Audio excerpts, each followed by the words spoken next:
What's up, guys? Mason the Brock Henderson here, and this is American Crime Story Season 1, Episode 4, 100% Not Guilty. What an episode. I mean, it keeps getting better week after week. This one, so much goes on that I'm trying to make sure I remember it all because there's a lot to talk about. First, you start off with, you've got, Johnny Cochran and the team kind of talking about their stuff. You've got Marsha and her team talking about stuff. This is pretty much, you've got the preliminary hearing. Then a lot of it involves the jury selection. Like, that is the main part of this episode. But it starts off with the preliminary hearing. And just like they were saying in the defense team's room, everything is being pressed.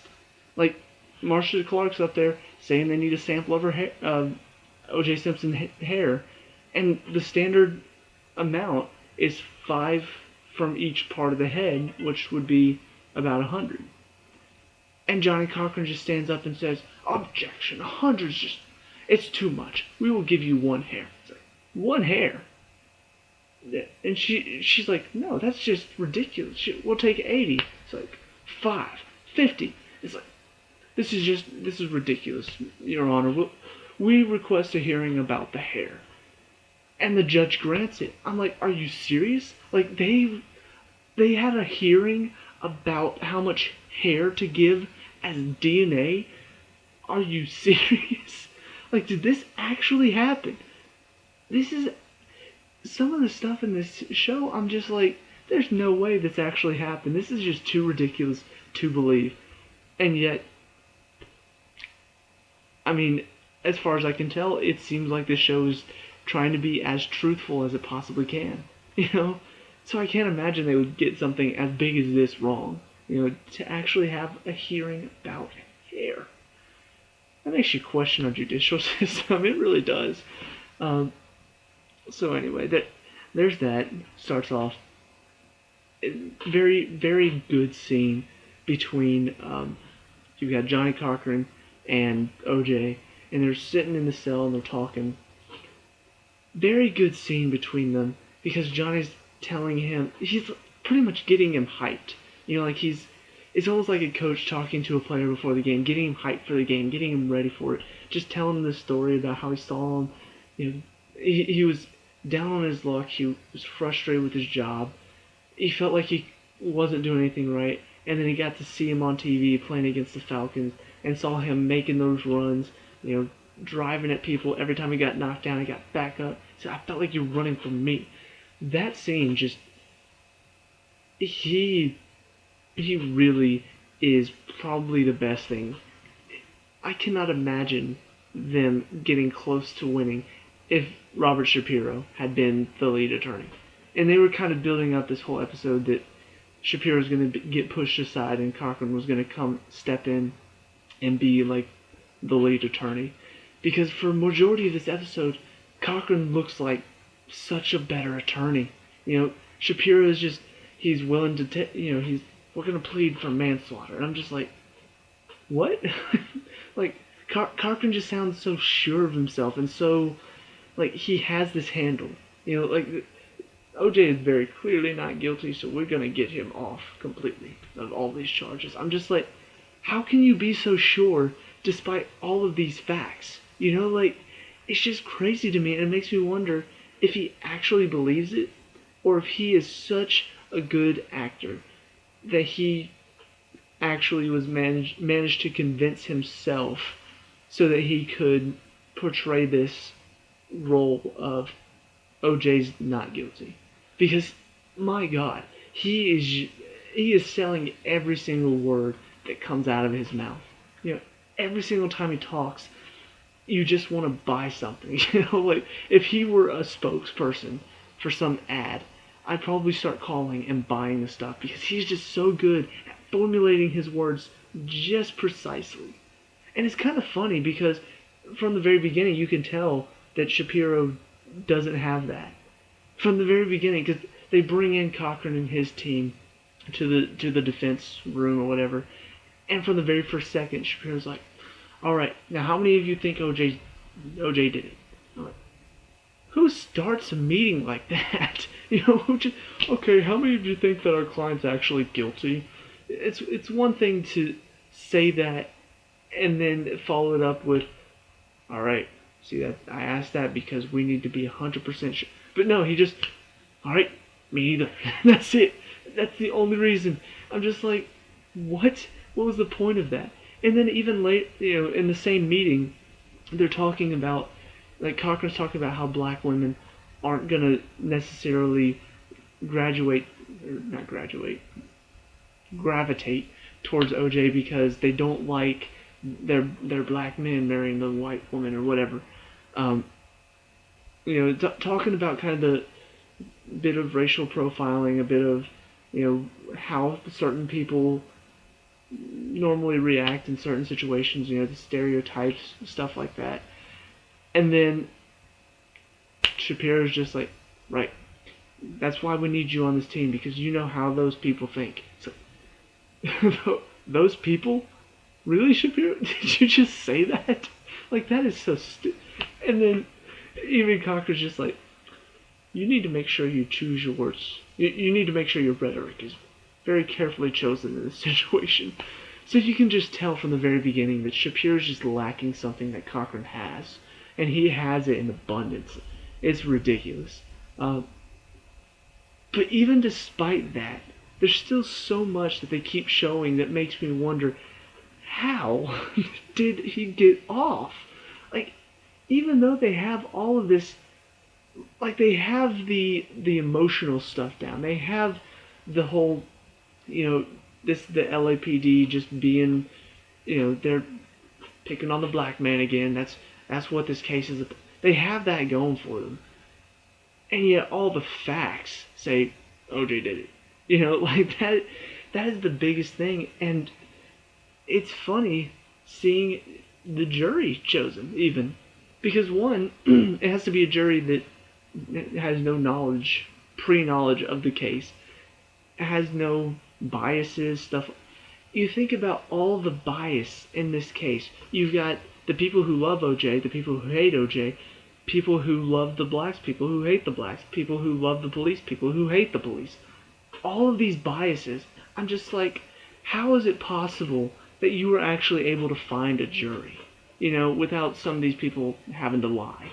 Because there's no way you could actually find a jury with unbiased people, completely unbiased, But they even, Marsha Clark's talking to Darden about, look, these questions that we're having to ask are ridiculous. Are you a fan of UFC football? Or it is kind of crazy to think about these questions that normally would have no place in a courtroom, and yet in this case they have to be in there.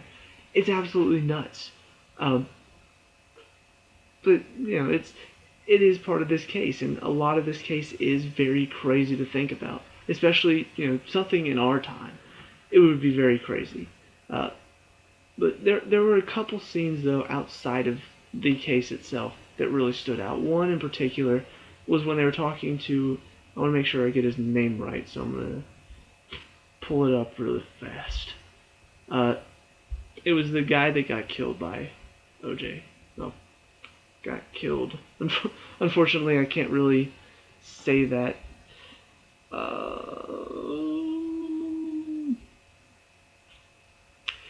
Crap. Not Goldman, I think. Maybe.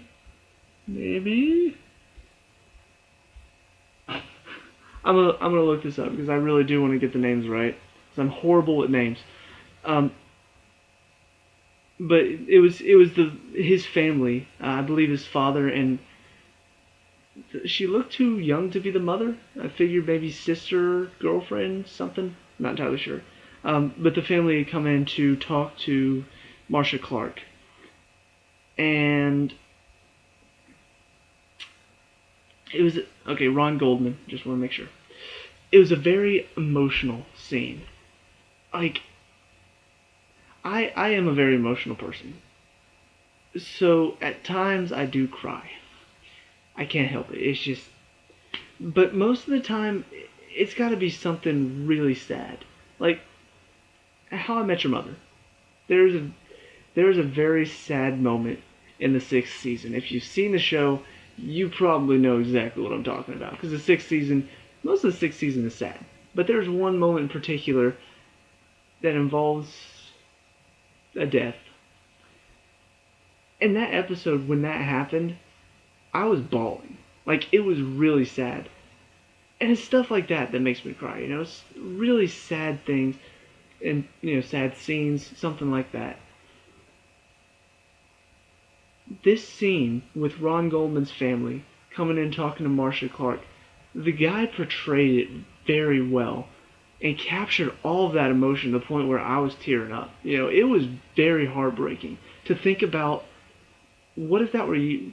You got a celebrity killing his wife, and you just happened to be the guy that was there and got killed in the process. And nobody, what if it was a family member of yours? Nobody was talking about their murder because they're so focused on the other murder. That would be awful. And the guy, you really feel for him. Like, he describes it perfectly. Like, he's pretty much just a footnote in his own murder. That's awful.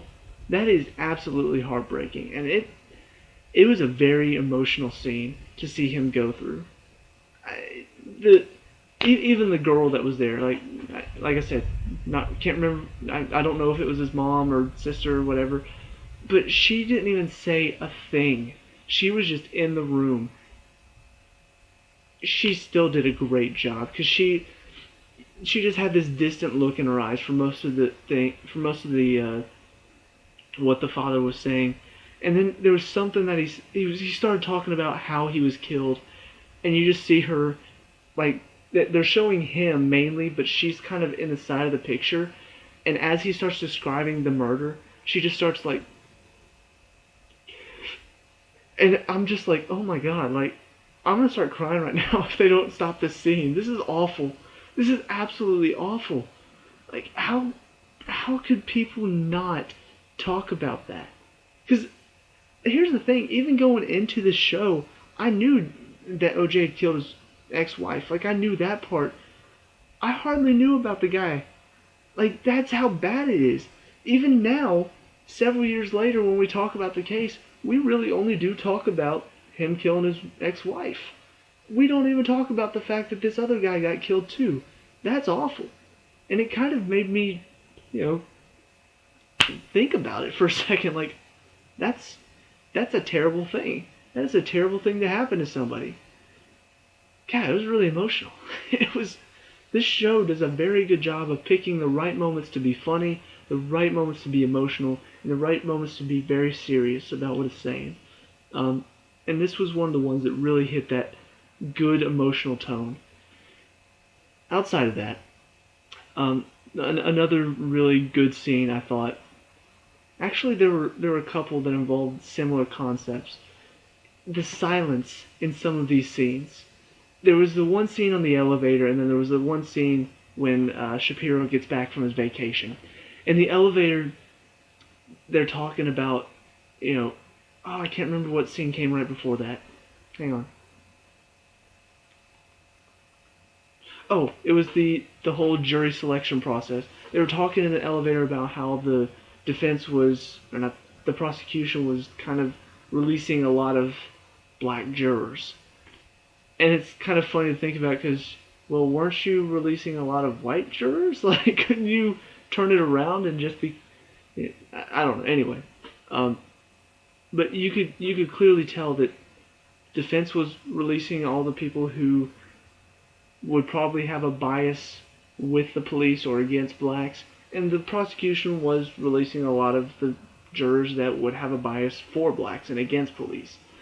So, it did go both ways, but they were wanting to bring race into it a bit more.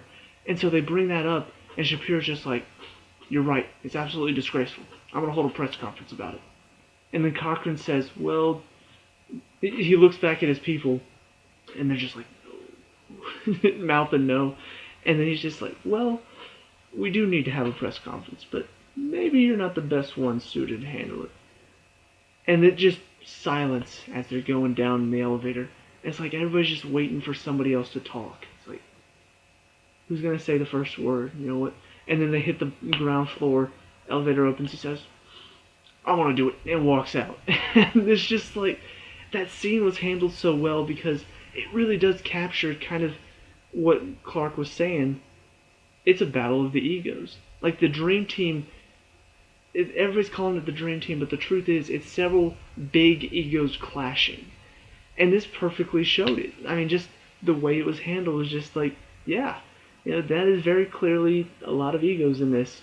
So he goes out and has his press conference. It's very interesting because Johnny Cochran then goes back upstairs and gets his shoes shined, and yet still somehow manages to get his face on the front page saying this is all about race.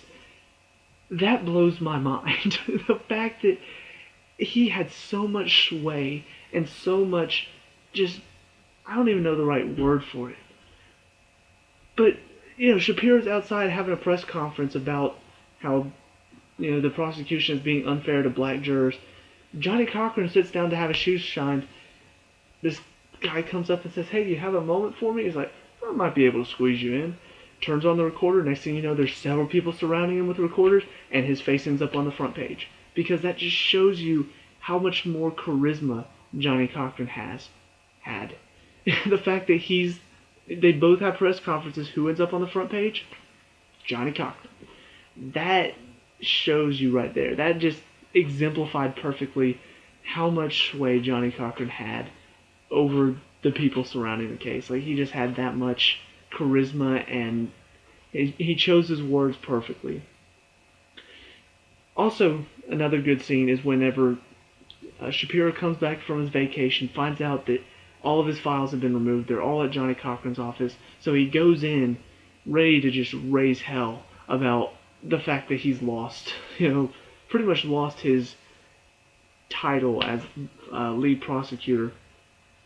They're having a little conference on the phone with OJ, and it just once again really captures OJ's little his. I don't want to say his. It's like a lack of desire to confront people head on. Like, he just has kind of this timid personality, which is very funny when you think about the fact that he was a running back, he played football, and yet his personality is just so timid when it comes to dealing with people. Like, he just has this sort of social anxiety almost when it comes to confrontation, that he doesn't even want to go, just say to Shapiro, "Look, I think Johnny's a better lead attorney." I keep getting mixed up. I'd rather have Johnny as my lead attorney. He can't even say that. He starts bringing up these football metaphors. It's like, it reminds me of when I was playing football. We always had arguments, but on Sundays we all came together. We started working together. It's like you're the quarterback, and Johnny's like the running back. We're not going to be passing the ball as much. It's like, wait, so I'm the quarterback? So what does that mean?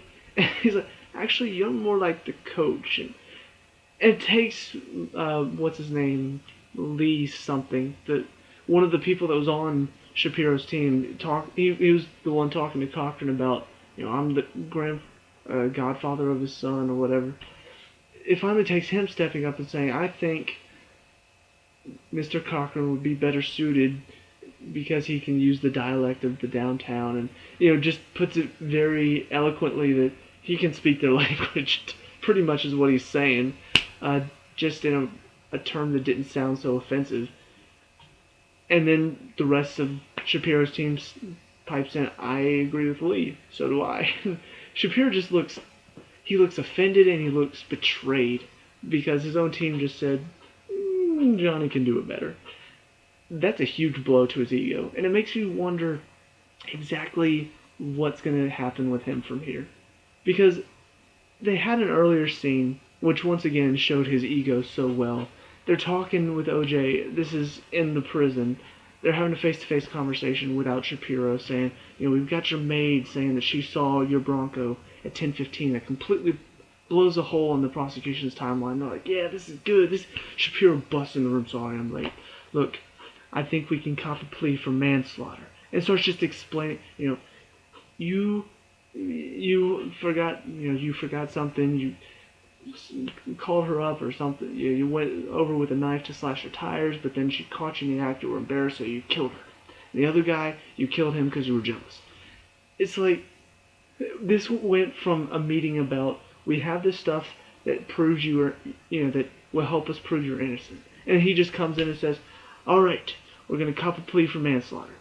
And it kind of does show that Johnny was right about him, that he doesn't have the guts to really tackle his case head on. He'd rather just plea bargain his way out of it. That's very interesting to see. And to see kind of those two, you've got the one ego that is so, it's like he takes people who are guilty and he manages to get them a better deal than they would have originally.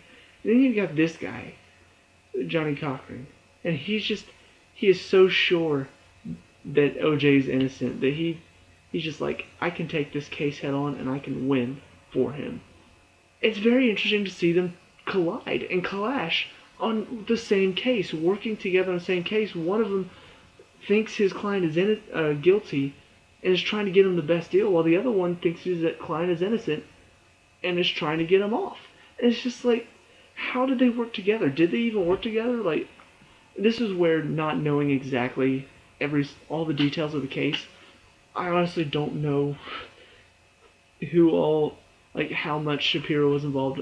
I honestly thought by the end of this episode Shapiro was going to be off the defense, even though, I feel like I'd seen somewhere that he was on the defense throughout the whole thing, so I don't think he's going to leave. But honestly, watching this, I was like, he's going to be off the defense very, very soon.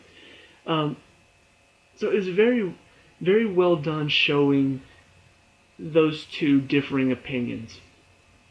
So all that's going on with the defense, the prosecution is just, it seemed like they were doing so well.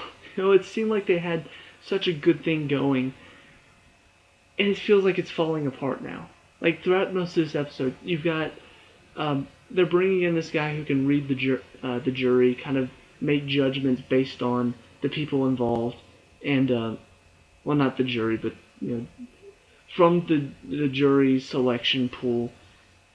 And it's like Marcia Clark gets this information, and from what these people are saying, they just don't like her.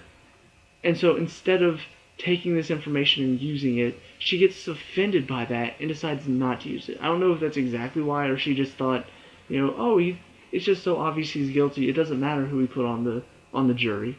Either way, it shows the one scene where, the defense gets this one juror dismissed so they can have another shot at getting a jury that will help, or getting a juror that will help them. And they get one that will help them. And instead of Marcia Clark stepping up and saying, no, we need to get this juror, she says, it doesn't matter, and lets this juror on, which clearly means a lot to the defense, but to her, she's just like... So, once again, is it because she doesn't like what the jury said about her, so her pride is in check, and now she's making all these decisions rashly because she's offended by this? Or is it just because she thinks that this case is so open and shut, who cares about the jury? It doesn't matter what jury we have in, we're going to win this case either way.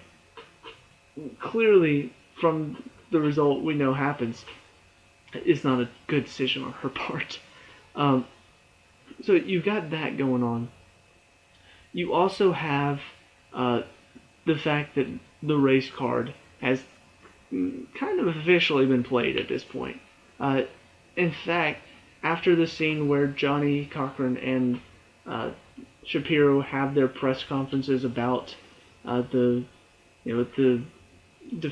prosecution being unfair to the black jurors, they all get called into the office about Faye Resnick's book, which I'm going to talk about in a second. And that's when they have the moment where the prosecution just kind of calls out the defense and say, they're very clearly trying to make this about race. They're playing the race card right now. Shapiro steps up and says, no, what are you talking about? I'm offended that they would even suggest that, because this will not ever be about race. It never has been. It never will be about race. Which is funny because a couple of last episode he said this was about race, and Johnny kind of steps in and says, "Hang on now. Now if this." He once again words it very cleverly, pretty much saying that this is a case about a black man. So if that's what he's fighting for his rights, if that's what it means to be playing the race card, then I guess I am. Worded very eloquently, a lot more eloquently than I just worded it, but pretty much saying that, depends on what you mean by the race card. What exactly does that mean? And it's just the way he words it makes him sound so much smarter than everybody else in the room. I'm just like, my God, this guy is absolutely just, he cannot. He needs to start selling stuff. He needs to start selling ads on TV because he knows what to say. He knows exactly what to say. But the really interesting part after that was it was kind of a audience moment where Travolta. I don't know why I just call him Travolta out of nowhere. I've been doing so well to call him Shapiro. Shapiro's talking to Cochran and he's just like, how dare you step in the way like that? How dare you? And he's just like, you contradict yourself every single time. And as the audience, you're just like, that's exactly what I was thinking. Because last time he said it was about race, now he's saying it's not. It's contradictory. And he kind of calls him out on it. And that's when things start to change. And Cochran really does step up and say, I'm taking over this team. But I really think this is where everything sort of changes for the defense, because with Shapiro at the helm, it very much seemed like the prosecution had the case won. They had all of this evidence, plus Shapiro was making everything look bad in front of the cameras. It was all about him. It was not about his client. Cochran is doing such a good job of making it about his client. Who his client is, all that stuff. And it's really starting to put the prosecution back on their heels until near the very end they finally decide, you know what? They want to make this about race? Fine, let's do it. Bring in Christopher Darden. In my opinion, probably the best thing they could have done at the moment. Because, one, if this is going to be about race, why not get somebody on their side that, why not get a black man on their side? Because clearly the defense is already making it about race. So why not get somebody in that will be able to, stand against that and say this is not about race because look at the color of my skin. Clearly it's not about race for me. So, it is a good move on their part. Plus, Darden knows Johnny Cochran. He worked for him. So he knows Cochran. He knows even the conversation he was having with Marcia in her office shows that he very clearly does know what to do about Cochran, what Cochran's trying to do, all that stuff. He knows what he's talking about. He knows what he's doing. So it's a very good move on their part, and I love the scene whenever they finally show him sitting at the defense. Because the music that they play, I don't know the name of the song, but God, it was brilliant. It shows them, like, the defense team walking in, Cochran leading it, and they're just walking in slow motion. It looks like they're all like, yeah, we got this. And then they see Darden sitting at the defense, the prosecution, like, what? And it's all kind of done, like, slow motion-ish.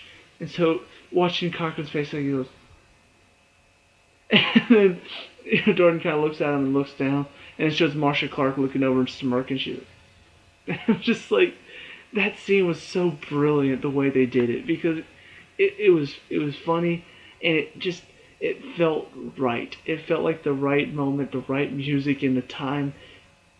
It was a perfectly done scene in my opinion. So just a couple more things to talk about, and then I'll be done with this review. One is the Faye Resnick book. I didn't know who she was going into this. Still don't know who she is at this point. But honestly, when they were showing all that scene and stuff, I was kind of like, what's the point of this? Why are they even showing her? This seems kind of stupid to me.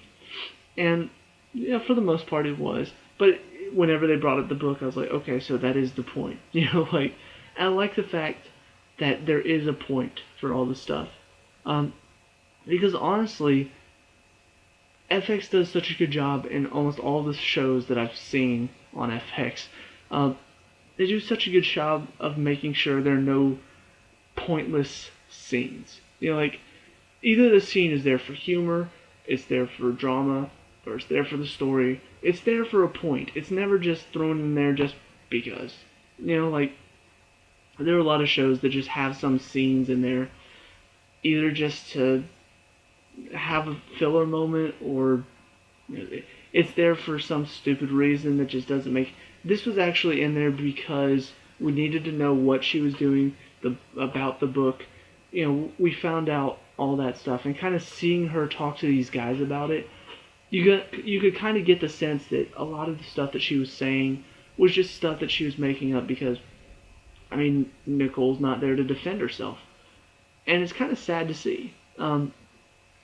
Because how many could you really do that to if you were truly friends with somebody and they died and somebody was asking for you to tell their story, what they were all about? Could you look at them and just make all this stuff up just because you want the book to sell?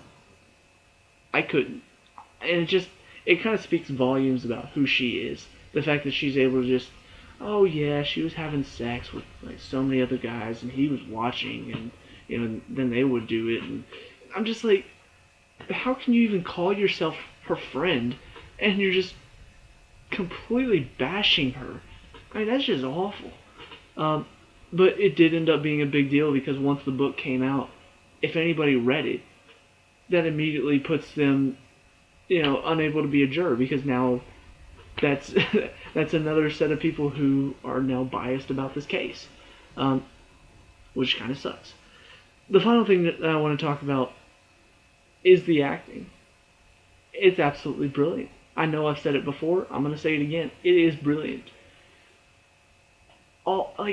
Every single scene, whether it's the emotion on the face, the emotion in the voices, the emotion in just, whenever Shapiro gets not benched, but whenever he finds out he's knocked down and everybody agrees that Cochran should be the lead attorney, the way he sits down and I'm just like, that speaks volumes about his character. The fact that it's almost like he's childish, like he's pouting, because that's how much of an ego he has, that it's almost like he's like a little kid with a big ego. He's just, I can't believe they put me down. And it's just the look on his face, the position of, his body positioning, it's all brilliant. They really couldn't have picked a better cast. They all do such a good job. I still think that Cuba Gooding Jr.'s OJ is still the standout performance.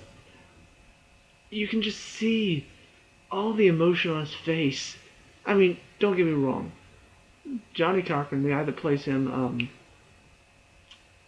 know his name? Give me a second. I want to look it up.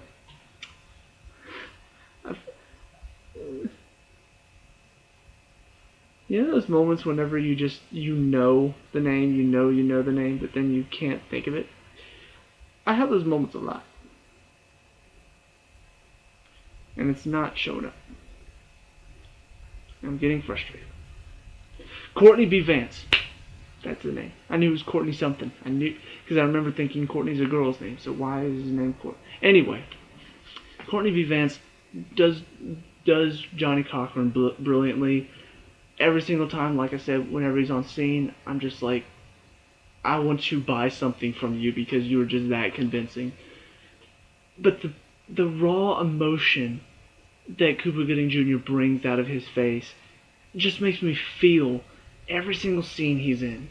I can relate to him emotionally because I can feel what he's feeling. When he's in the jail cell and they show, like in the very first scene, they show him partying with Robert Kardashian, and then it cuts to the jail cell and you can see that's what was going on in his mind. He was thinking about being at those clubs with Rob and dancing with all these beautiful women, and now he's looking down at this plate it's just got slop on it. And you just see him like, and then just slams it against it. I'm just like, oh my god, like you can really feel it when he's talking to Johnny, and Johnny's describing how he inspired him while watching that game. You could just see him like, the frustration of his situation, but then he starts to tear up when he sees how he's inspired him. It starts to give him a bit of hope, and you can just see it all on his face. He does such a good job. My God, they chose such a good cast. There's a lot of good stuff about this show. And even though I know how it ends, and probably I've said before how I really hoped that this show would do a good job of kind of staying neutral about it. They've done well so far. But I feel like as it gets near the end, there's going to be a lot of moments that are going to get frustrating because right now it's like they haven't brought up a whole lot of facts about the case.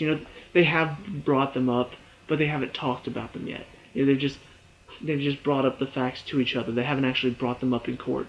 So to see those moments when they bring up all these facts and then the defense just knocks them down because of some stupid loophole or something like that, that will probably get frustrating.